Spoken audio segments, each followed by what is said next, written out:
And it's important not to give a baby any medicine unless you're 100% sure what it is. Here's what I can tell you based on how it looks. The item appears to be a small oral dosing syringe, often used to give medicine, not the medicine itself.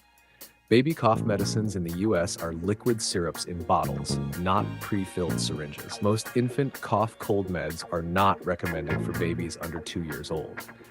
Things this syringe is more commonly used for: infant acetaminophen, Tylenol, or ibuprofen, the syringe comes with the bottle; gas drops, simethicone; gripe water, saline drops, oral or nasal; vitamin D drops. Very important safety note: if the syringe has no label, box, or bottle, do not give it to a baby. Unidentified medicine can be dangerous, especially for infants. What you should do next: if you found this near a child, don't use it. If it belongs to someone else, ask where it came from.